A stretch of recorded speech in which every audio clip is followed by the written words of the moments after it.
What's up, you guys? It's Valley Vaughn back with another video. Today I am so excited. I have a new fragrance that I want to share with you guys. So this is the first and I believe the only fragrance from Kylie Jenner, her Kylie Cosmetics line, which is so popular. I remember when they launched with the lip kit, it just literally took over. I'm so happy to see that through the years she was able to rebrand and just make the collection look even more fresh and new. And I was of course very happy to hear that they had a new fragrance, and I was going to take it easy. I was just gonna go in store and smell it. I assumed it was gonna be an Ulta because that's where they carry her actual makeup line. But I broke down, I went ahead and purchased it. I think they were having no, they weren't having a deal. They were not even having a deal. I was gonna say they were having 20 or 25% off, but they explicitly said on the website, this does not apply to fragrance, but I was already on there, so I got it anyways, and it is here. So I told you guys about it. If you do follow me on Instagram, you knew that I had already picked up this little number right here. And I will tell you, I've been wearing it for the last few days. I got it a few days ago, maybe just about a week now, about a week ago. So I'm gonna tell you how I feel about this fragrance. Please let me know, were you even interested in it? Did you go ahead and purchase it as well? Or I did notice I went to Ulta yesterday and it is in store. So let me know if you have had a chance to smell it and tell me your thoughts. Let's hop right into it. For the opening notes in this fragrance, it's Star Jasmine and Blood Orange. The heart notes have golden amber and a red peony floral note. And then for the base notes, it's going to be a vanilla musk and a cedar wood. So it actually says on the website that this is a skin inspired scent that blossoms with the notes of star jasmine and amber and dries down to a sweet vanilla musk. So doesn't that sound so amazing? I was very, very excited to purchase this fragrance. I thought that based on the notes, it would be perfect for spring, which is actually very cold where I am right now. I don't know what happened to the spring. It was spring about a week ago. Now it is the deep dark winter. It's about 20 degrees, but we're on the edge of spring. Okay, Google, when is the first day of spring? Okay, so we are absolutely in the spring weather. So I don't know what's happening, but I was happy to add this fragrance to my collection. So let me tell you what I smell when I first spray it. So to me, this is a very, very sharp floral fragrance. I get so much sharp nose tingling jasmine when I first spray the fragrance. It almost overpowers any other note until at least a few minutes. Then it gets down to the peony. I love peony. I love more of like a pink peony. That one's a little bit more playful and a little bit sweeter, natural sweetness. The red peony is a little bit more overtly floral. That's what I've noticed in this fragrance. I would definitely say that the opening,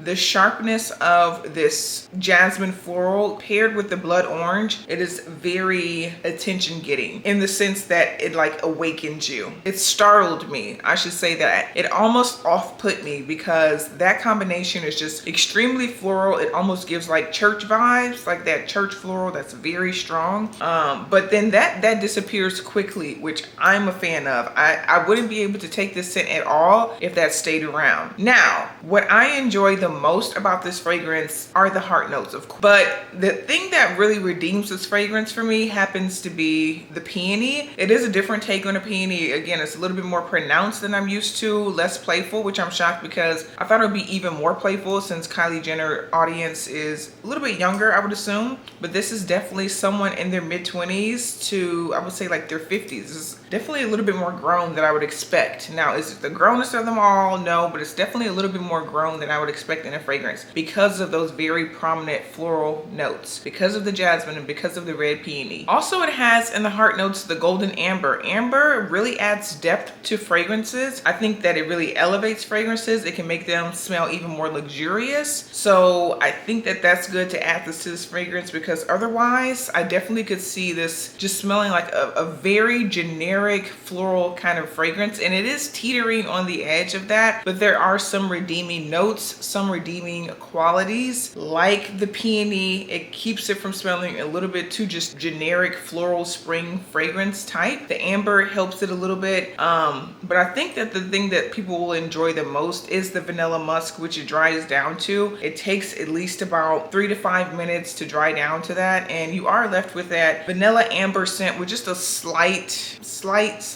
bit of the red peony and the cedar wood. You're left with that for the remainder of the day. The wear for this fragrance is only about 3 hours on me. I think that's fine, especially in the warmer weather months. And also this is a relatively affordable scent. I can't remember how much I paid for it, but I can remember that I didn't pay much or else I wouldn't have bought it. So it's definitely affordable. Again, her target audience, they're not going to be spending hundreds of dollars on a perfume, and her cosmetic line is relatively affordable, so that makes sense for the fragrance to be as well. I have been wearing this. I wore it to the gym. I wore it on a night out. I've been wearing it around the house. Do I like it? I think it's okay. I think it's great if you're just starting your fragrance collection and you want to start with something that's almost like an all-purpose kind of a fragrance, something you can wear to the office, something you can wear to the gym, something you can wear on a night out, vacation. Like, this kind of fits every setting.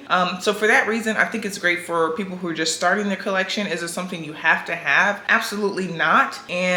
But also because of the fact that it is kind of like a generic floral scent, I think that having this in a travel spray to take it with you and have it in your bag, it fits so many different occasions. If you're like going to a networking event, like it's not really offensive. It doesn't have so much presence to where you would be offending people in a corporate setting. So I think it's good for that reason. I would say look, stay with me now. I would say my favorite thing about this fragrance is the actual, is the bottle. This is probably one of the prettiest bottles I've seen. It's called Cosmic. It's literally beautiful. And I can only imagine it would be even more beautiful in a 3.4 fluid ounce. This is the 1 fluid ounce. So yeah, I don't regret purchasing it. I'm not like kicking myself and throwing myself down the stairs, but it's definitely going to be used for spring. I'll probably reach for it here and there, but it's definitely not something that I crave. But again, worth the money, great for spring, great for if you're still like building your collection. Yeah, those are my thoughts about Kylie Cosmetic. Kylie Cosmetic! Ah!